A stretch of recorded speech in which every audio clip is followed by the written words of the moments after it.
Due to the nature of strong language in today's episode, viewer discretion is advised.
Today on Blissfully Tea Drunk with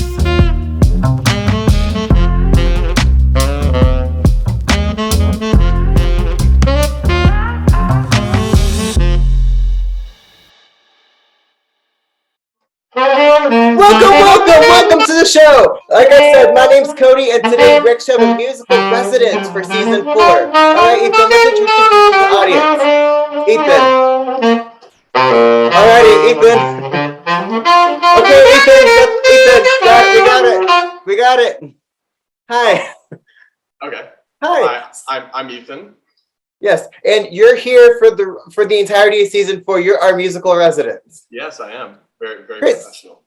So you're going to be here for the entirety of season 4. You're going to help close out our episodes. So have you seen the show before? I actually haven't. Great. Well, now there's an excuse for you to watch the show now. I know. Finally. All right. So Ethan's going to play us in at the beginning of each episode. He's going to play us out at the end of each episode. Ethan is a tea drinker here in the tea community. He's great at playing the saxophone, and we are good to hear from him throughout the whole season. So thank you for joining us. Yeah, thank you for having me. All righty. So moving on. Just not great or what? He's going to be here all season. Alrighty, to get the show started, we are actually going to go down to the tea spot where we're going to see what it's like to run a tea facility. Alrighty, voiceover Cody, let's get the show on the road. Welcome to the tea spot. Maria, the CEO of the tea spot, invited us down to Louisville, Colorado to take a first look at what a tea facility looks like. To start the tour, we started in the CEO's office. This is where we found a board table full of tea trays and a china cabinet full of tea cakes and teaware from across the globe. And this gung fu tea table is what the CEO calls her desk. Next, we were shown to the package area where teas are picked by pickers to be sent out to their final destination. They're divided by tea types, organic, non-organic, and other various types of organization.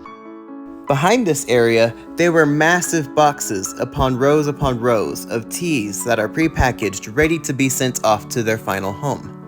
These orders will go out to vendors who sell their tea in stores, or to tea drinkers like you and me. Further along, we were shown an industrial-sized tea mixer, where teas are poured in at the top, blended, and then later bagged. There are rows upon rows of blended teas, or single-source teas, and other herbs and spices waiting to be mixed together. The warehouse is full of them, while being food safe, sanitary, and clean. At this part of the factory, we saw the tea bagging machine, where tea bags come on a roll, they are fed into the machine, and evenly dispensed by weight. All of it's done automatically by machine. The tea is measured by weight here, where it is dropped down a chute into the tea bag, where it is then cut and heat sealed at the same time, all in one swift motion. This is the birth of a tea bag. any type of tea can be fed up into the top. This is how high-quality teas are also bagged. Thank you, Evan, for the beautiful backtrack. Now let's move on to Maria, who will tell us more about the facility. Maria, how long have you had the tea spot for? How long has the tea spot been open for? So 18 years we've been doing this. And yeah, it's been quite a while. And I really feel that each year we get more and more established and build a better infrastructure. I feel that with each year that we continue, the future for the tea spot bodes even further, if that makes any sense. Yeah. So in starting out as a smaller company, obviously you didn't start out in that facility like right off the bat. Not at all. No, started out in my home, you know, me, my kids, and some friends of theirs developing teas. So that's the beginnings were, of course, really, really tiny. I spent 2 years essentially in R&D, just developing 6 core blends, some of which persist even today. So a lot of our top sellers, Boulder Breakfast, Meditative Mind, Boulder Blues, and Red Rocks were developed in that time. I also knew at that time, God help us, we called it So Long Oolong, but I knew that I wanted an Anshi style Tigwanyin, and that's now our Iron Goddess of Mercy. But so much is dependent, I feel, in a business, in a small business, on your base and on the homework that you do ahead of time to ensure that once you get going, you know, it's all systems go, because stuff happens. And so you need to deal with the everyday things that come flying at you in your business. Well, speaking of, so I might have dug up something. I might have dug up an older photograph, and this might have been from the Tea Spot's first year. And I'm going to send you this photo. I just texted it to you, and I'm going to throw it up here on the screen. So can you tell me where this photo is and what's going on here? Oh my God. I dug this up. I had help from someone. I look so young.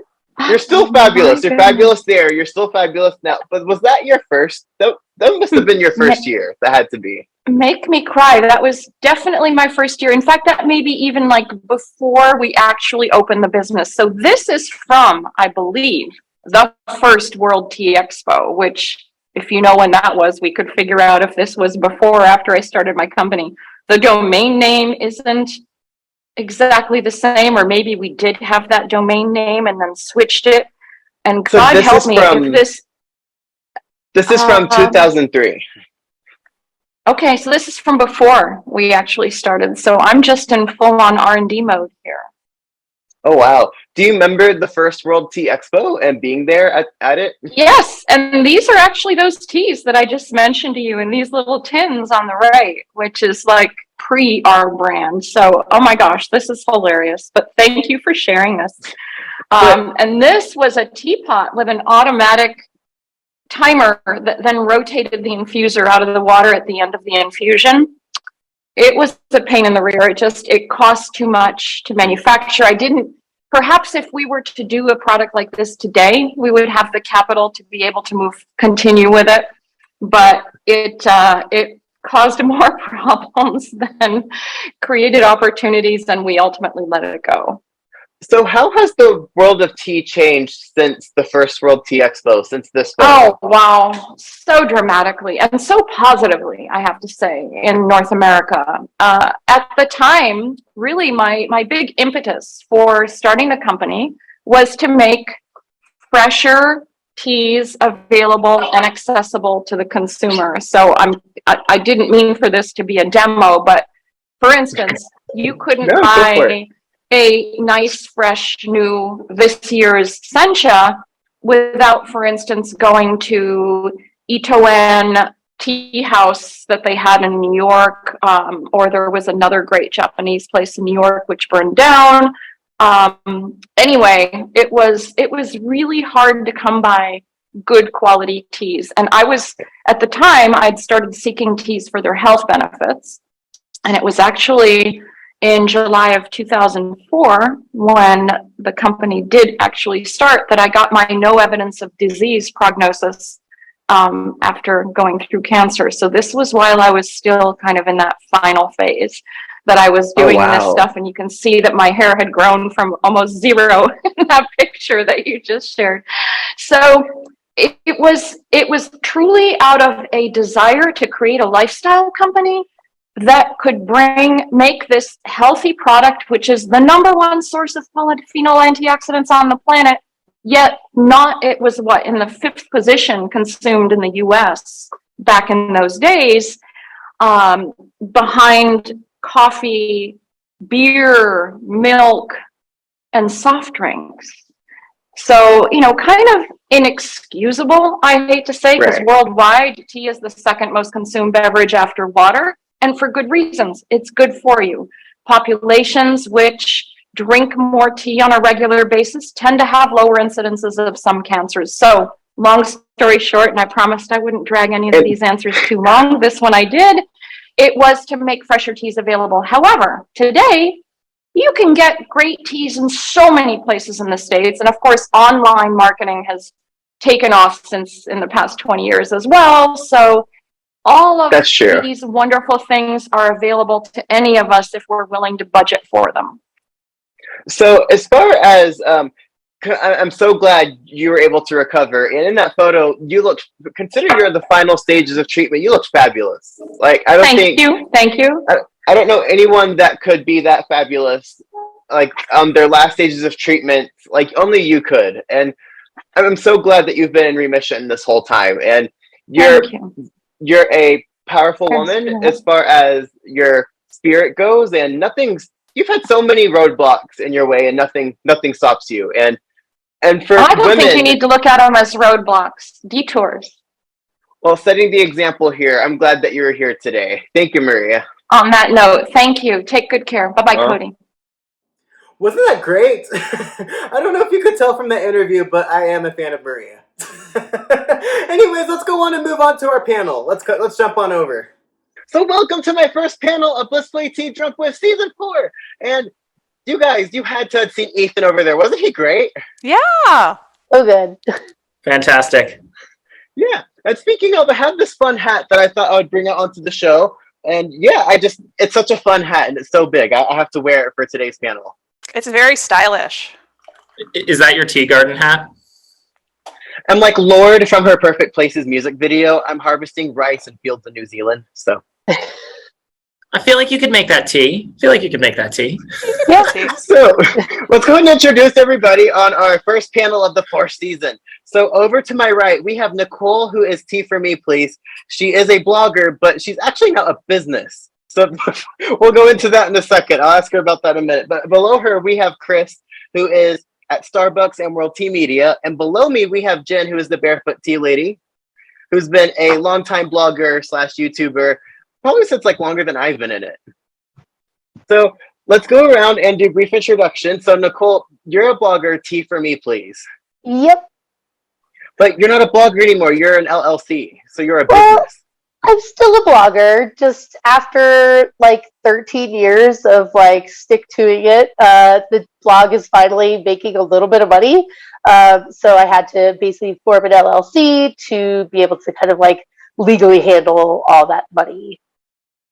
Gotcha. I mean, one of the great things of being a business is there are no pronouns. So you have that advantage. You could use it at any point. You have that advantage. The IRS doesn't care. So Chris, you work at Starbucks and World Tea Media. So if you can give a brief explanation as to what you do at both. Like, why are you important? Wait, that came off a little... I'm important because I'm the global tea development lead at Starbucks. So I do a lot of all the tea blending and kind of tea sourcing quality work. I work on developing those things at origin and bringing them in, and then also doing blends and flavored products for all the markets for that Starbucks services. And then at World Tea Expo, I'm on the advisory board for World Tea Expo and, work hand in glove with them to try and promote the show and all things tea, and then I guess I, started to do the Instagram thing at that tea guy Chris. So, I throw some reels up every now and then. So quick question. I'm going to segue this for just a quick moment. So whenever I drink my dirty iced chai latte, and yes, I'll add espresso to my chais, you haters. So Chris, whenever I drink that, you're the person who maintains that blend of that before I drink my iced chai latte with you guys. Yes, I do that. I do that work. Never mind the bastardized tea over here. So you're the reason that there's lavender in the Earl Grey? That's a historical precedent that predates me. That predates me. You didn't take it away. I did not take it away. That's true. And if you want to know the historical precedent, if you know Steve Smith, that was actually Steve Smith and Tazo that really brought that in. And so that was one of the things that he really liked with bergamot and lavender. They do work very hand in hand in that regard. So yes, that is always a tie to some historical figure within the tea space. Well, you know me, I love my history. And knowing you do love history, but you're Barefoot Tea Lady. So you create videos on YouTube and you create reels on Instagram, but you've been tea blogging for quite a while too. Mm-hmm. I've been blogging for quite a while. I kind of took a little bit of time to find my niche. I did a little bit about beauty, skincare, life, vintage stuff, and tea was just kind of a constant thread throughout it all. And now it's pretty much focused on tea when I blog. I haven't actually done a lot on the blog or even on YouTube recently because I discovered TikTok. So Barefoot Tea Lady is mostly on TikTok, a little bit on Instagram now because it's just so much easier to film short form and I can get out a lot of what I do now is about the historical context of tea.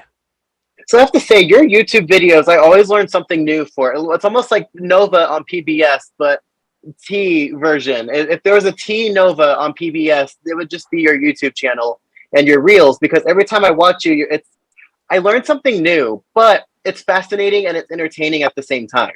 Mm-hmm. How do you balance the two? Because education is not always interesting, but you manage to perfect that. So I've been told that the thing that makes people interested in learning about a topic is by learning it from someone who is interested in that topic. So I tend to only make videos on topics that I am passionately interested about or things that I just find really neat. And I think that translates to the video and engages other people. And Nicole, you've been in tea for 13 years. It'll be 14 in October, yeah. So for being in tea so long, you've obviously, I've not been in it that long. I'm working on my 7th year now, but it always seems like I'm always learning something new. And even in going into in a year or two, you'll be like 15. You still must be learning stuff every day about tea. Yeah, that's it's the endless. thing I think that really draws me to tea and keeps me going with it, that there's always something new to learn. There's lots of stuff that even the whole industry thought was true 14 years ago. And now we know things are different, when I first started, everyone would throw out their white tea because it was old, and now we all age it and sell it for more money. So things definitely change a lot over time.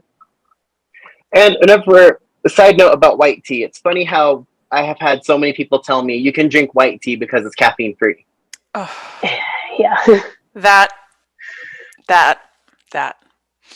I had some nights when I started blogging existence. where I would stay up all night because I drank white tea before bed, and I blame it on mental health issues. But no, I just due to misinformation, I was doing the wrong thing. Anyways, but Chris, you're at Starbucks, and Starbucks they do tea. Like they do have a refined tea selection. So when did you get into Starbucks? Like, was this pre-Teavana or post-Teavana, if I may ask?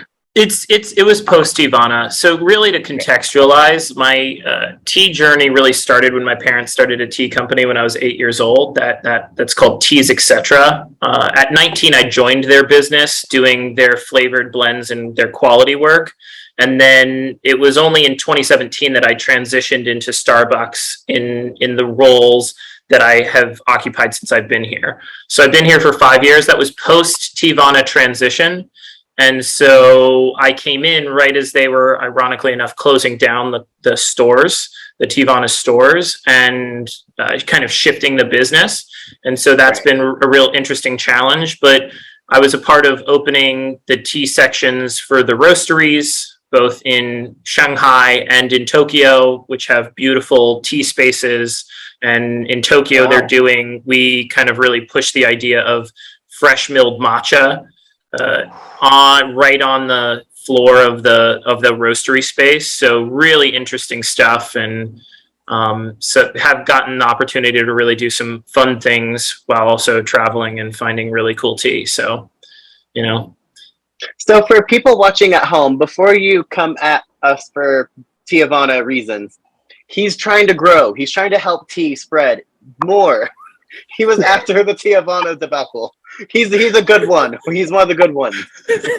First off, I was tea before Teavana, and I will be. I was tea before Teavana. I was tea before Teavana, before moving cool. and transitioning into Starbucks. So and working on the Teavana brand, which I like the brand, and ultimately at the end of the day, whether you're a purist or just getting started, I view all of this in terms of tea journeys. I know people like myself who started out and it's like, I get a Kimun and I just fell in love with it. And I also know the people who start out with a flowery, pretty, highly flavored blend and end up incrementally understanding what Oriental beauty is, or, Baozhong, or any number of these things. And so, everybody has a tea journey, and ultimately at the end of the day, if you're not for people drinking more tea, then I really don't know. I mean, I don't know. I don't know if you're on the right ship. But there's so many. Well, I have a friend who opened a store. I have a friend who opened a tea shop in DC a few years ago. And when I was chatting with him, he credits Teavana with opening up the wider market to really quality tea in the US. Yeah. In the 90s. I remember because they did have their top shelf selection, and that stuff was really good. I remember on my shift when I worked there briefly, I would make that often. Those were really good. And we also have to acknowledge that the straight tea drinker is a minority within the North American tea space. 75% of the teas that are sold and consumed in this country are flavored. We can't, to ignore that is to not understand, but those people are all people who have the opportunity to become pure tea drinkers. Absolutely. We all know Cody isn't a straight tea drinker. Ooh, shots fired. That's not shots fired. He admits that. I like the fruit teas. So, there's got to be a high percentage because the audience does change with tea for where it is in the market, and it felt like there for a while it was matcha and green tea. That was the health trend, and now it's not. There still is a health trend and a health aura surrounding it, but now it's like boba has taken over the market, and there's now a boba shop in some form or fashion in every town, no matter how big or small. So good though. And you get boba shops that aren't kung fu tea. We have those too. We have a mixture. And I think if you really look at it, matcha's not gone away either. So you're talking about, you're talking about 15 to 20% growth in matcha imports year over year for the last 8 years, 9 years. So tea growth has happened. I also think, unfortunately, COVID was a big driver in the attraction to the health side of tea. I generally kind of shy away from the health side of tea only because I think that if you're trying to consume something because it's healthy, you're not necessarily getting the highest benefit from it. The highest benefit, of course, being that, tea requires that we take a moment and share some time with people that are cool who also want to drink tea and take a moment for yourself, right? So I don't know. See, I love tea because of the meditative aspects to it. It took me a while to really get it, but every time I'd go drink tea, it's because I was really stressed and wondered, if tea is supposed to help me, why am I stressed when I drink it? It was until after the fact, I'm like, oh, you have to actually drink it. My brain cells had logic in there at one point. I promise. It did. We're going to move on to our activity today. So our activity, about a month ago, I posted on my story where people can send in their tea confessions. And this is all anonymous, but we're going to read these. I'm going to read these confessions out loud. and we're going to play a Never Have I Ever game with these confessions. So if we have done the thing that this person has confessed to doing, we will take our tea and we will take a sip of it and maybe discuss after. Are y'all ready for this game? Ready. I'm just concerned I'm going to get thirsty and then just drink and potentially not have never have I ever. So I don't think I said that right. Not a terrible one. Make sure it's not a bad one. Then. Just make sure it's not about Lana Del Rey. Yeah. There's a history there. All right, so I have the questions pulled up, and I have to say, some of you guys really okay. So this one we'll start the game, and they start out strong and they stay that way. They don't let up, by the way. So for our first Never Have I Ever, sometimes I start a session one day, forget about it, and then steep more of the tea from the same session the next day. Okay, I'm going to assume when they say session, they mean Gung Fu session. I'm just going to be assumptive here. How do you, I have to ask, not that I'm judging, but how do you forget a Gung Fu session? Oh, I can see forgetting a Gung Fu session. I can't see forgetting food safety rules. Am I being judgy? Because tea molds like that. I live on the edge. I live on the edge. Really on the edge. And generally it's the forget piece, generally it's because I'm called away from the tea session that I just end up leaving it there. Granted, I won't generally leave it like in my Yixing pot or in the like teaware, so that piece would be like really sketch to me. But I have had leaves that I'm just like, those are really expensive. I really want to get my full dosage. And I always regret it, by the way. The fact that I infuse it a couple extra times, even though it's the next day. Yeah. I've been that cringy like that for sure. Well, like, I would do this, but not with like the middle of a session. But when a session ends, I'll walk off and go, oh crap, I need to go to the gym, or I need to go protest something in the streets because I have nothing else better to do with my time. And like, I'm like, I'll clean this teaware later. I'll come back and I'll clean it when I get back home. Then like the next day, I'm like, why is all my teaware stained and ugly? I'm like, this one is still dirty. That's the cardinal sin for me, is just like leaving it in there overnight. Like that would make me feel this real one still bad. has some leaves in it. There's still leaves like on the floor in front of my humidor. They're like, I don't know. But this one is clean. So I mean, you don't want to mess with that. So the next confessional, I think the joy of drinking a new tea cake overshadows the benefit of letting it rest. That's not a never have I ever. I guess if you follow that train of thought. So, like, never have I ever let a tea cake rest? Yeah. Or the joy of it overshadow. Have you ever let the joy of a new tea cake overshadow the idea of letting it age? Yes. I really never let my tea rest. So I'm with you, Nicole. I'll just expand on this because I have two trains of thoughts. One, I like tasting tea as it comes out of the mail, and I like trying it like every week and just seeing how it changes in my humidor over the next month or two. To me, that's fun to watch it change. The other one is, if you enjoy drinking a new pu'er tea cake, drink it if you enjoy it now, because there's no guarantee when you age it, it's going to be as good as it is now, based on preference. No, the last time I left something to age, since I don't have a humidor and I live in the swamp, it molded.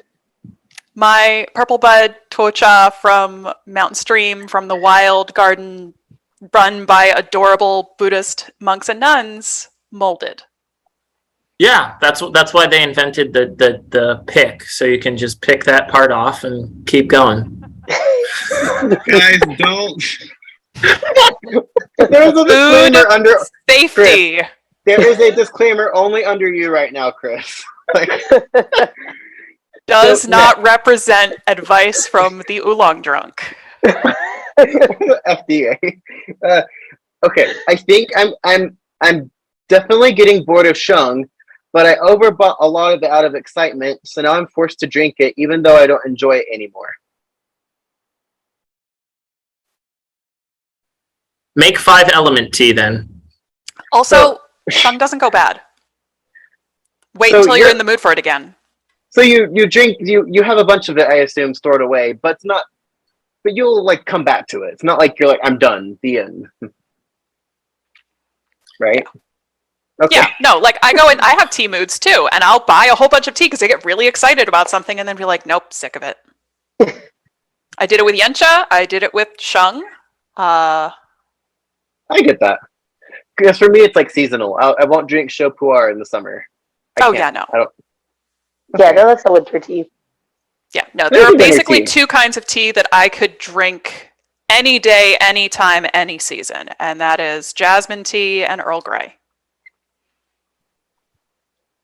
Yeah, I've never had a problem with Shung ever. I've had a problem with like specific cakes where I'm like, I don't like this one now. I won't touch it for a while, then come back to it. But not like my whole collection. I feel like Shung varies so much, just even from tea to tea, that I could never really get bored with it. That like, if you're bored with this one, just drink a different one. That's how I feel about oolong. Totally different. I love it when people say they don't like oolong, and I'm like, that is one of the most varied varieties of tea. I'm about to say, like, the umbrella of oolong is so much bigger than like the umbrella of like Shung Pu'er. I had someone once tell me that they didn't like oolong, and then I served them one oolong, and they were like, I guess I like oolong. I was like, yeah. You've never had this particular aged tea guan yin from Mucha. Like, I don't know what to tell you. Like, do you not like roasted or unroasted? What oxidation level? But to the Shung, I also think with Shung, storage conditions are really key. So, like, I feel like, particularly in Seattle, there's something to like wet storage, and I don't know, it feels very Seattle to me to drink like wet stored pu'er versus, pristinely stored pu'er. Accidental show pu'er. Yeah, accidental show. So we have 5 left, and we are on the back end of how much time we have. So we'll try and run through these a little more quickly. So this next one says, sometimes I just stack steeps of expensive tea while standing over the sink and then chug them out of a mason jar while in the car on the way to work. I've done this only twice. I've done that. This, except it's a insulated thermos on the metro. I got my Yeti cup. Advanced mason jar there. Yeah.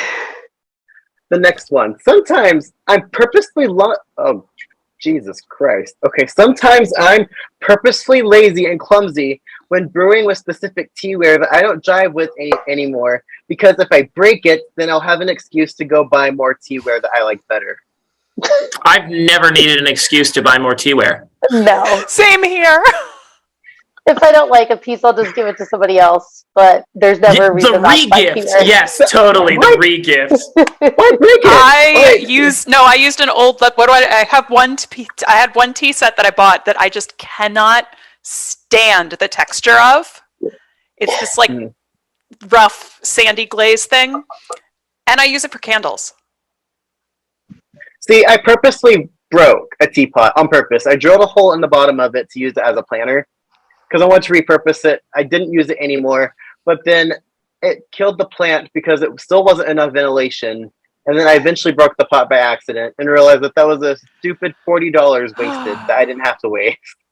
Like, why did I do all this? I could have had this pot back to normal. Yeah, I just had to buy a live basil plant because they didn't have basil at the store besides the live plants, and I stuck it in a matcha bowl. I circle back to Nicole's re-gift strategy. That seems to be the best way to do it. Don't create waste. Just give it to somebody else. Well, this next one, I feel like will spark a debate, so I'm going to save this for last. So real quick, these other two. My brother-in-law sent me an advent calendar from, we're going to leave that out, but I drank one of the tea bags and then gave the rest away because I didn't like it. So to make it more generalized, we re-gifted tea. I assume that's not... When you really like tea, people know you like tea, and they're trying to be thoughtful, and they'll get you some gift set that they found at Marshall's, and it's just not good, but it's the thought that counts, No, the worst was when my mom gave me a sampler of herbal teas for sleepy time, and one of them had valerian root. And it had Ooh, to be feet. feet. Yes, it had to be sequestered until I found someone who was willing to take it. I mean, Sorry, I Mom. do this. I do the same thing with Origin too. You go to certain gardens and they just don't. It doesn't hit, and they'll give you samples, and it's like, okay. So when I released my report on aged white tea, there for a while when I did tea exchanges with friends, they'd mostly send their version of aged white tea, but then they end up asking, "Is it real?" And I'm like, I just wrote a report on it. I can't analyze all of them. Like, yeah, that's such a rabbit hole for another discussion. Sometimes I eat the whole gaiwan of leaves after a tea session. Not a gaiwan of leaves, but maybe a kiwi. Japanese teas make for much better eating.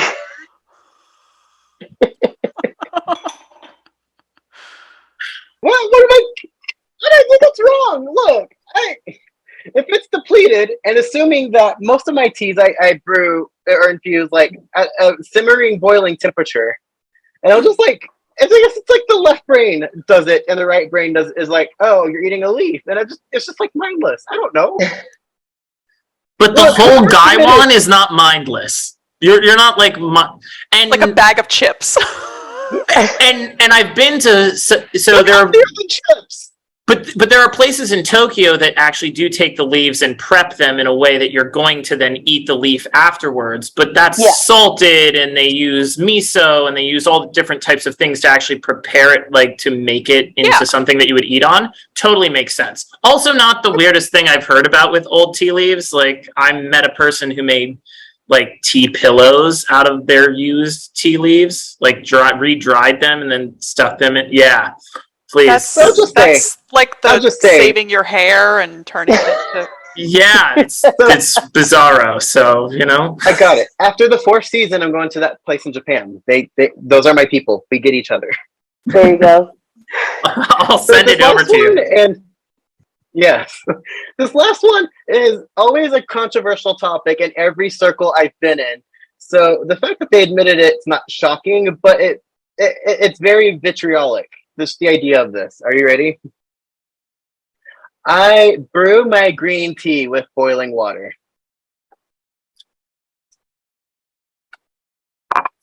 Does fresh shung count? Because if fresh shung counts. No, it doesn't. I have literally boiled chunmei tea for 20 minutes with the leaves in it and drunk that.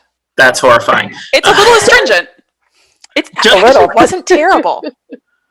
I feel like it's a testament to the shop I bought this tea from that it's not terrible. That's true. That's true. It was not strong to begin with and maybe stale, so it could withstand it. For that. No, but it didn't have that weird astringency that you get where it's the last thing that leaves a tea. The razor blades effect.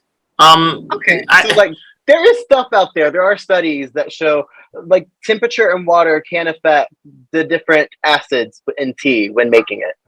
Yeah, but brewing instructions are like the pirate's code. It's really more like guidelines. Do what tastes good to you. Yeah, I view it as an equation, not a set like there's no set parameters for how you brew. I like to do boiling for 15 seconds on a green tea. Then that's how I'm going to enjoy it. It brings out a little bit more umami in my which is more my preference.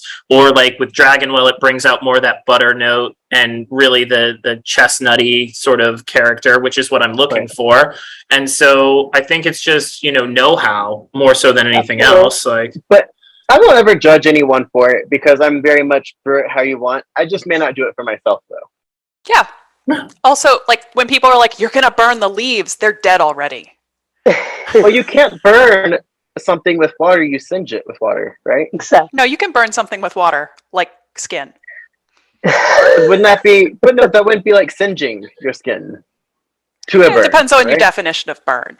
I would actually like to circle back to the idea that they're dead. Are they dead, or is because we halted oxidation make them not quite dead they're yet? off the plant. They're just fair frozen. Enough. Yeah, but like when we They're fire, only sleeping. They're only sleeping. They're only sleeping. It's okay, kids. So what about yellow tea when it's both? What? Because yellow tea has some oxidation to it. It turns yellow when they steam it and before they kill green it completely. I am not well versed enough in yellow tea to make But- a comment. My argument is merely that if oxidation is part of the desiccation process of any sort of plant material, by firing it, you're halting said oxidation, which means that it wouldn't technically be dead. It's like the tea leaves are technically not truly dead. They're still in that partly way. alive. Well, just because the cellular structure might be doesn't mean that. I mean, the leaf's not going to grow anymore because it's not on the Right. Like, is a person dead if they're decomposing from their own bacteria? So Fair are we enough. saying There are a lot of he's a people. zombie? That's Tea is that oh, was zombie where I tea. was going. That was where I was There going. we go. Thank you, Nicole. I don't know, but Jen, I know a lot of people who are dead inside. Yeah. We're called millennials. Well, here's the other thing. When we talk about the aged white tea, which we've dropped in here several times, that continues to oxidize over time. The decay process is still taking place. It also ripens. It's kind of like a. Yeah. Like, I've heard that the pu'er white tea aging process is more ripening, and it's more akin to how cheese is aged. So tea is as alive as cheese. Cheese feels very alive to me, particularly when it Definitely. squiggles in your mouth. Food safety. And Food we safety. circle back there. That's for having a session and walking off till the next day. That's why your tea is moving when you drink. Anyways, guys, this has been fantastic for our first panel of the season. So we're going to thank Nicole, Tea for Me Please, Jenn of Barefoot Tea Lady, and Chris of Starbucks and World Tea Media. We are now going to go over to our very new segment, Fan Mail. Yes, what is it? We'll find out here in just a moment. We'll see you guys later. Was that just not great or what? I love today's panel. Alrighty, so as far as fan mail goes, what's that, you may ask? Well, fan mail is a brand new segment that we're doing here on the show where if you send your fan mail to this new P.O. Box address here on the screen, I will read your fan mail out loud here on the show. We got this P.O. Box just for the show, just for season 4, and can't wait to see what you send in. Again, it's at this P.O. Box address here on the screen. Alrighty, can't wait to see what you send in next week. Now, let's move on to Snarky Teas. We've had a project underway, and I can't wait to tell you about it. Let's go over to Philadelphia and see what it's all about. Alrighty, and welcome. We have our last and final guest of the season premiere tonight. We're going to let her introduce herself. She is Snarky Tea, but she is legendary. And we're going to go into why Snarky Teas and why this particular person here is just so legendary. So I want to tell everybody at home watching, who are you? My name is Jenny Lynn Williams, and I am the Chief Snark Officer at Snarky Tea. So, Jenny, a lot of people may recognize you because you're one of the only tea people who've not only gotten to pitch their tea business to a bunch of investors, you did it on Shark Tank on NBC. Yes, ABC, but yes, I did. ABC. It's okay. They're not watching. They're not watching.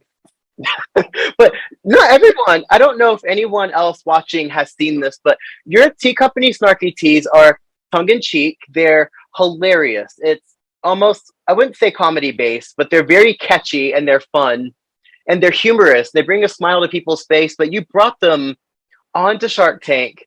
And the amazing thing about this, because I rewatched this clip of you, or the actual segment of you on Shark Tank, and I could not be more proud of how incredible it was, because you're reading the names of these teas out to people like Mark Cuban on TV. Yes. And they bleeped you out so many times in your episode. What a shame. They should have just let it fly. So, like, for instance, I love these teas that you have. Like, this one you just released for fall called Basic Bitch. It's pumpkin spice flavored. Absolutely. Pumpkin Yes. spice. It's a gateway spice. Like, but the name is just, this is, you nailed it. Like, and this is, like, life's a fucking picnic. It was your summer watermelon mint tea. Life, and that's, like, snarky. Like, that's the whole point. Like, some of my other favorites you have in here is the Get Your Shit Together blend. Mhm. I love that one. One of my favorites, too, is Fierce Bitch. A very popular one, yes. That's like a signature blend for us. And it's just a rosy black tea, but it makes you fierce. Yes, absolutely. Slay all day. But then you had a Pride tea that's June? Yes. Pride, I should know what month Pride Month's in. of all people. But it's called Proud as Fuck. And It is, yes. I love this. I added edible glitter to it and was drinking it sparkly in the sun, being proud as fuck. Why didn't I think about edible glitter? There's next year, right? Next year, it's got to happen. Edible. Why wouldn't I have thought of that? But yeah, that was a great blend. That was one of our most popular ones. Yes.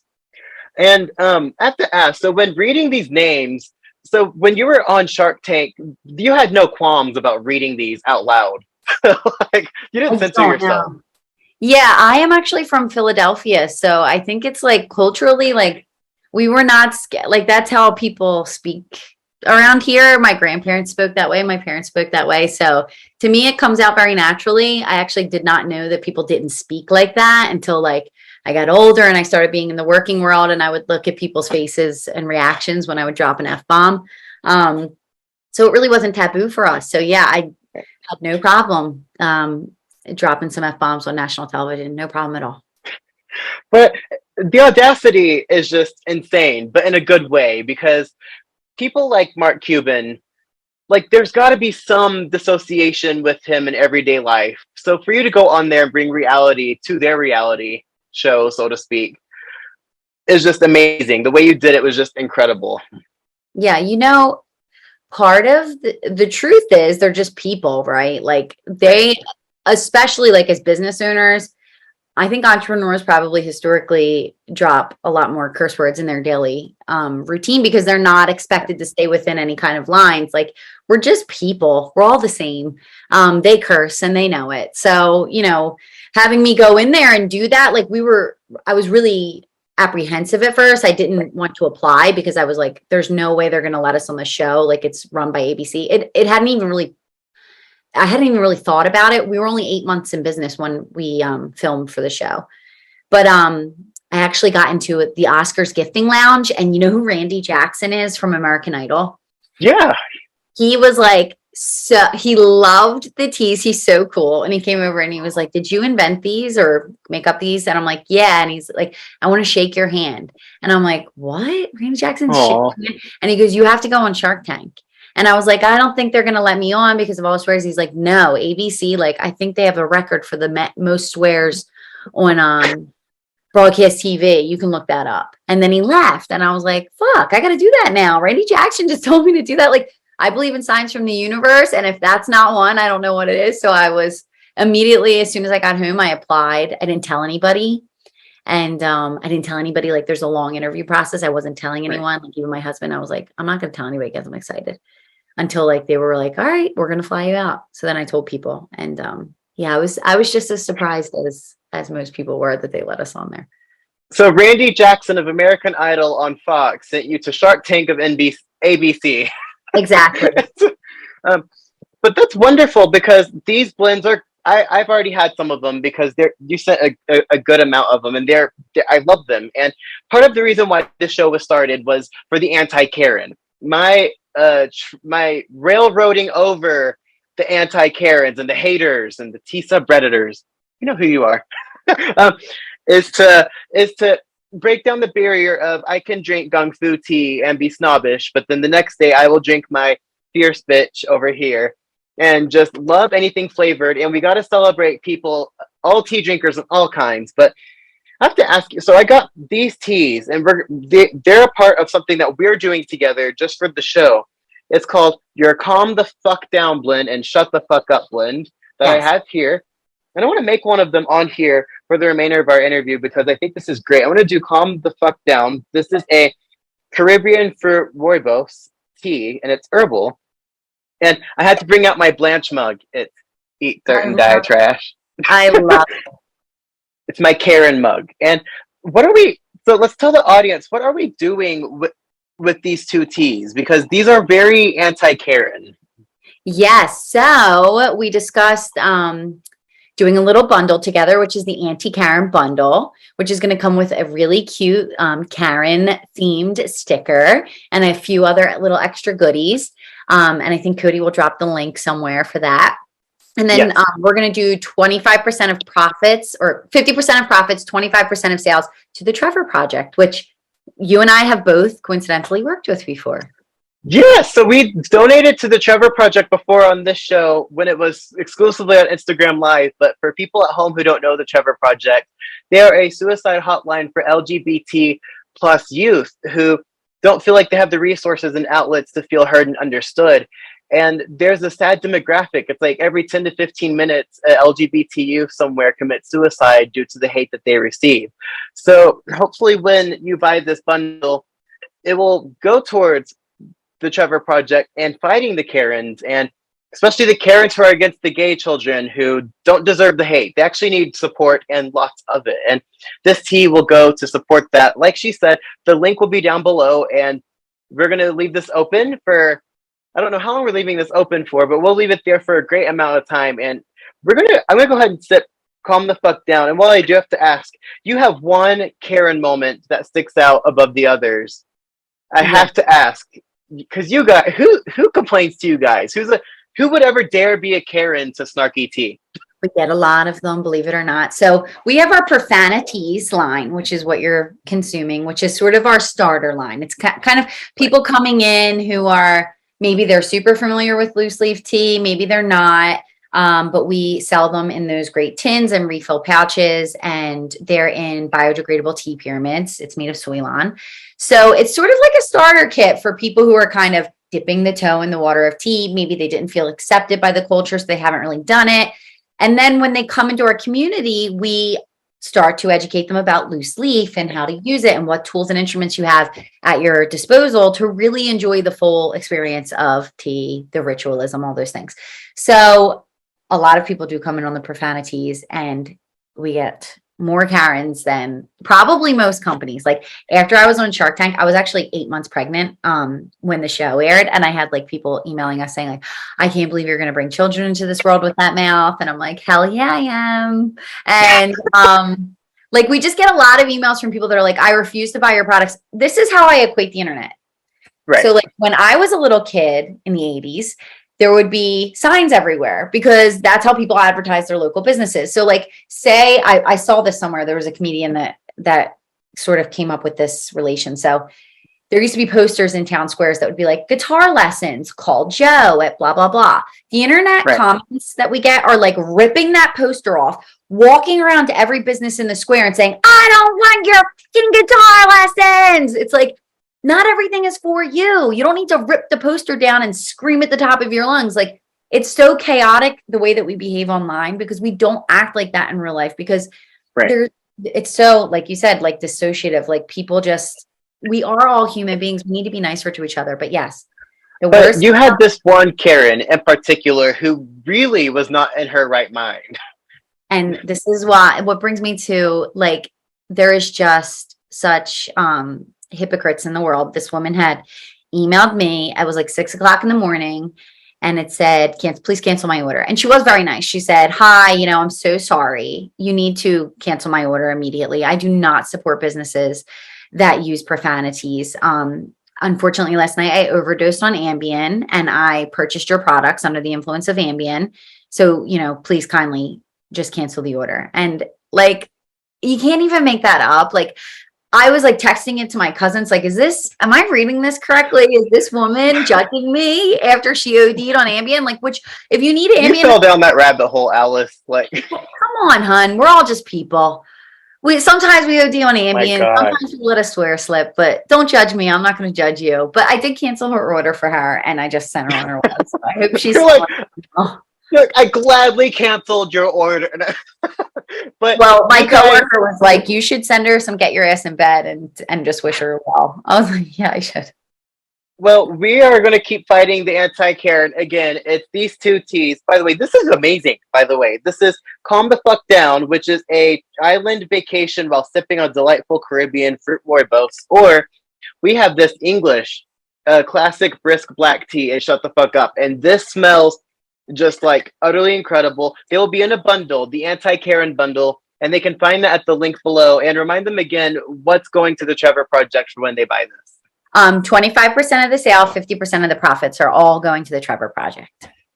Perfect. Well, this has been great. I'm so glad you got to be on, and we will definitely be making one of your tea brewers. So after this episode airs, you could go over to Instagram at theoolongdrunk.com. We'll be making tea and this amazing ball jar brewer that you sent as well, because this is an amazing brewer. Yes. We'll be making that, and we'll be talking about the show on there as well. Oh yeah, I love it. All right. So thank you for being the last guest on the premiere of season 4. It's been an honor. Thank you so much for having us. Alrighty, next guys, we're gonna go back over to Ethan. He's gonna play us off, and we're gonna jump off the episode. Alrighty, let's bring Ethan back on.